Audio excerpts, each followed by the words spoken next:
अऊज़ुबिल्लाहिमिनश्शैतानिर्रजीम बिस्मिल्लाहिर्रहमानिर्रहीम। मोहतरम नाज़रीन और सामीन कराम, अस्सलामु अलैकुम वरहमतुल्लाहि वबरकातुहू। सामीन कराम, आज हम जानेंगे कि कुर्बानी किस शख्स पर वाजिब है और किस शख्स पर वाजिब नहीं है। नाज़रीन और सामीन कराम, कुर्बानी के वजूब के लिए शरीयत मुतहरा ने चंद शराइत जिक्र की हैं। अगर वो शराइत किसी भी शख्स के अंदर 10 ज़ुल्हिज्जा से लेकर 12 ज़ुल्हिज्जा तक पाई जाए तो उस शख्स पर क्या होती है, कुर्बानी वाजिब हो जाती है। अब वो शराइत क्या है? सबसे पहली शर्त है मुसलमान होना, दूसरी शर्त है बालिग होना, तीसरी शर्त है मुकीम होना यानी मुसाफिर ना हो, और चौथी शर्त है मालिक निसाब होना। अब आते हैं इन शराइत की तफसील की तरफ। पहली शर्त बयान हुई है मुसलमान होना, यानी अगर कोई शख्स गैर मुस्लिम है तो कुर्बानी उस पर वाजिब नहीं है। दूसरी शर्त है बालिग होना, यानी अगर कोई नाबालिग है, कितना ही माल दौलत उसके पास क्यों ना हो, उस शख्स पर भी कुर्बानी वाजिब नहीं है। तीसरी शर्त है मुकीम होना, यानी वो शख्स शरई मुसाफिर ना हो। अब शरई मुसाफिर कौन होता है? जो अपने शहर की हदूद से 92 किलोमीटर के इरादे से या 57 मील के इरादे से सफर का इरादा करके निकले, वो शख्स शरई मुसाफिर कहलाता है। अब अगर ये जिस जगह जा रहा है उसका वतन असली है तो पहुंचती ही उस पर कुर्बानी वाजिब हो जाएगी अगर ईद के दिन है।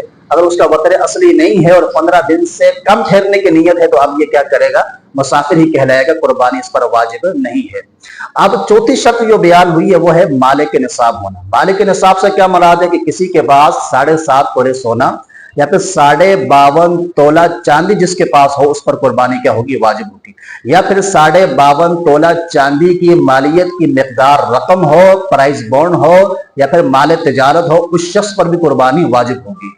और या फिर इसके अलावा हाजत असलिया से जायद सामान हो, उसकी मालियत इतनी हो जो 52.5 तोला चांदी की मालियत को पहुंच जाए, उस शख्स पर भी कुर्बानी क्या है? वाजिब है।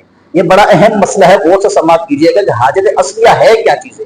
हाजत असलिया से मुराद वो चीजें हैं कि जिनके बगैर इंसान का गुजर बसर मुश्किल हो जाए, जिंदगी तंगी की गुजरने लगे, तो वो चीजें हाजत असलिया में शुमार होती हैं। जैसे कि रहने के लिए घर, पहनने के लिए कपड़े, इल्म दीन के लिए किताबें, सवारी वगैरह और पेशे के लिए औजार, ये सब हाजत असलिया में है।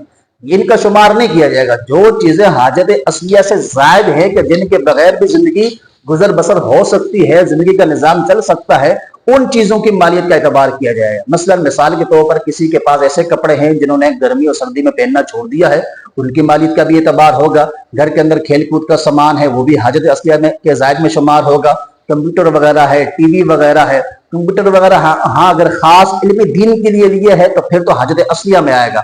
अगर इल्म दीन के लिए नहीं लिया, सैर और तफरीह के लिए लिया है, खेल वगैरह के लिए लिया है, तो अब यह हाजत असलिया के जायद में आ जाएगा, इसकी मालियत का भी इतबार किया जाएगा।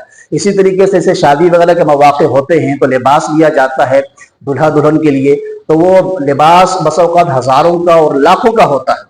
वो जिंदगी में एक बार पहना जाता है, उसके बाद वो रख लिया जाता है, तो उसकी भी मालियत का इतबार किया जाएगा, क्योंकि वो रोज बरोज नहीं पहना जाता, वो हाजत असलिया से जायद होता है, एक दफा पहन के उसे रख दिया जाता है, तो इसकी भी मालियत का एतबार किया जाएगा। और घर के अंदर जो डेकोरेशन पीसेस होते हैं या फिर घर के अंदर इजाफी कमरे हैं जो गर्मी और सर्दी में उनका इस्तेमाल नहीं होता, या ऐसा घर जो किराए पर दिया हुआ है, तो ये तमाम चीजें हाजत असलिया से जायद में आती है।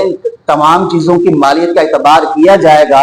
इन तमाम चीजों की मालियत अगर 52.5 तोला चांदी की मालियत के बराबर पहुंच जाए तो आप पर क्या है? कुर्बानी वाजिब होगी। खास तौर पर हमारी इस्लामी बहनें और हमारे भाई बगौर जनाबे वाला इस पर गौर देखें कि आमतौर पर घरों के अंदर खवातीन के पास सोना भी होता है, चांदी भी होता है, और उनकी मलकियत में कुछ इजाफी सामान भी होता है जैसे डेकोरेशन पीसेस होते हैं। उसके बावजूद भी वो जनाबे वाला कह रही होती है हमारे पास तो कुछ भी नहीं है।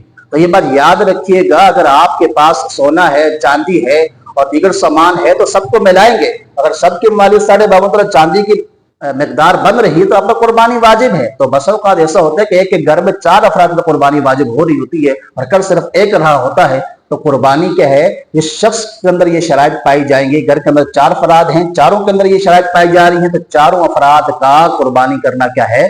लाजिम जरूरी है। तो ईद आने वाली है तो हर शख्स को चाहिए कि ईद से पहले ये देखे कि मेरे अंदर ये शराइत पाई जा रही है या फिर नहीं पाई जा रही। और हाजत असलिया वाली जो मैंने बात की है اس پر خاص طور پر غور کریں، کیونکہ اس حوالے سے خاص کر ہم جو ہے کمی کوتاہی کرتے ہوئے نظر آ رہے ہوتے ہیں، نظر انداز کرتے ہوئے نظر آ رہے ہوتے ہیں۔ اس کی بنا پر کئی افراد پر قربانی واجب ہوتی ہے اور وہ پھر وہ قربانی کرتے نہیں ہیں، اور اللہ تبارک و تعالیٰ کی بارگاہ میں وہ گنہگار ہوتے ہیں۔ اللہ تبارک و تعالیٰ سے دعا ہے کہ اللہ تبارک و تعالیٰ ہم سب کو عمل کی توفیق عطا فرمائے۔